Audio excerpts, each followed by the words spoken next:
What's up, you guys? We're here to review the round 22 games here for the NRL on Draftstars. So we're going to kick it off with the Panthers v the Storm, and I actually felt like it was obviously a very high scoring game. Majority of my picks did pretty well. Just had a few in the 30s, obviously, when winning teams like Catchy's Cats here in the free one had just a couple of big 80 scores and a 69 from Coruscant. So having Munster and Smith was definitely the way to go, spending up that little bit more and going for Munster extra 4K. Would have been ideal, but I obviously spent a little bit of extra cash there on Isaiah Yeo, which picked me up a 72. So either way, it didn't work out too differently. It's just the cheaper guys in Eisenhuth and Bromwich were the guys that come out and played really well, and Olam had a good game as well. So overall, it was some pretty solid picks. The majority of the guys that I mentioned went really well. O'Sullivan, solid. Really the other guys were decent ones. If you picked Taruva, you got him in at 9K and got 34, so you take that. And then, I spoke about Brandon Smith being a great pick. He came out and got the 80. Munster was always going to do great, and Isaiah Yeo as well. So Salmon, 41, you take that again at that cheaper price. We move to the next game of the week was the Warriors v the Dogs. Again, a solid one, definitely in the top half of this one, but nothing really stood out, especially when you got Matty Burton in your team, and he didn't have a cracking game at all. 29.88 for him when you're expecting 55 to 60 plus. Didn't come out and do a good job. Spoke about Fanua Blake. Actually almost picked him up in my side and decided to go, I think, for Tyler Mariner instead, which obviously worked out great. Played big minutes through the middle there, gets 60 points. So it was really him as the only guy that came out and absolutely dominated in this one for me. Reece Walsh was a fun game for him in terms of, if you went for a few of the Warriors guys. Kosty was fine at 39. Adokar only the 36 wasn't great, but Walshy was a strong one there. He had Joshy Curran, only played limited minutes, so moving to the bench, I wanted to avoid him. But Murchie didn't get as many points as he did for sure. Dejan Arce was solid 36, but again, we just missed out. Really, if you're not spending the money on Burton, you can get some better players overall in the other section, and that worked out as a better strategy in this game, unfortunately. So we moved to the Eels v the Rabbitohs there, the 117th for us at a 310, so another solid one, again, without being too crazy spectacular. A low game from Dylan Brown was an issue for us.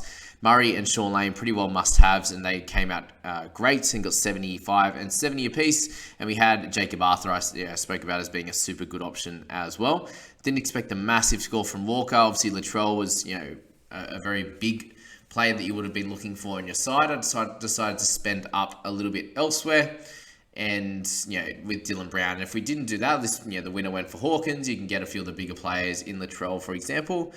Isaac Thompson, for example, got a decent enough score at that cheap price to service that one here. But if you thought the Souths were going to win, then you're definitely going to be loading up on those outside backs. So definitely the few must-haves I spoke about came out and did well, and then you had a few wild cards like Walker that played well also. So we'll move to the next game that I've got for you here. And that next one was the Roosters v the Cowboys, and I haven't got that on here, but players that we spoke about, obviously Teddy and Manu, and was one of them going to come out and do super well? I personally didn't think so. I didn't think we were going to have a clear big game from those two, and I spoke about Suwali'i being a great option, and he came out and did a good job. And speaking about Verrills of late, and this was his great game with a double, and then Nat Butcher being close to a must-have was solid as well. And then Ruben Cotter, spoke about him being pretty close to a must-have, and the 56 minutes that he got was very solid. We're staying away from guys like Tamalolo, and Lucy Leilua did a great job there. If you went for Val Holmes, though, you unfortunately missed out on a good one from him. Didn't have the best game, hasn't in a couple of weeks in a row now, which is unfortunate. Move to the Sharks game up against the Tigers, and obviously pretty well how we thought it was going to go, 36 to 12 victors for those guys. I should just end up sticking with a couple of cheaper guys for the Sharks. I went for Kapoa, and he had his worst game in a good while. Heinze, the 76, was pretty well needed, but that obviously meant that we couldn't pick up some bigger guys down below, and I went with Freebarn, didn't go great. I went Dewey and Hines. I went real cheap in all the other positions, and just having a couple of 17s and an 18. Teague Wilton were banking on a try.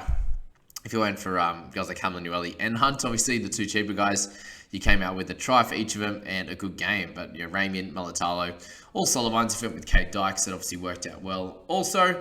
But Dewey and Hines, both great options, and then it was just the ancillary guys from there that happened to do really well. So that was that game there, the Tigers v the Sharks. And we look at the Broncos one up against the Knights there. We missed out on that one, but Cobbo was a big one to select in this one, and Oatsy, two of the guys that when they score a lot of points, they're the two that absolutely dominate in this one.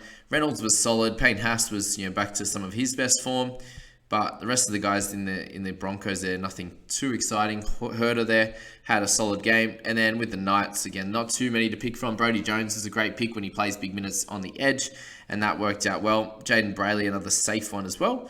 And that was basically all the ones I spoke about that I thought could do well. Matt Croker was the only one that kind of didn't play so well for what we were speaking about him, being cheap and able to do a good job. So that didn't work out, only getting the 23 minutes there.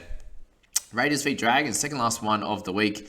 And we had some solid scores. I spoke about Jack Bird being in the outside backs and playing at 13 was a must-have.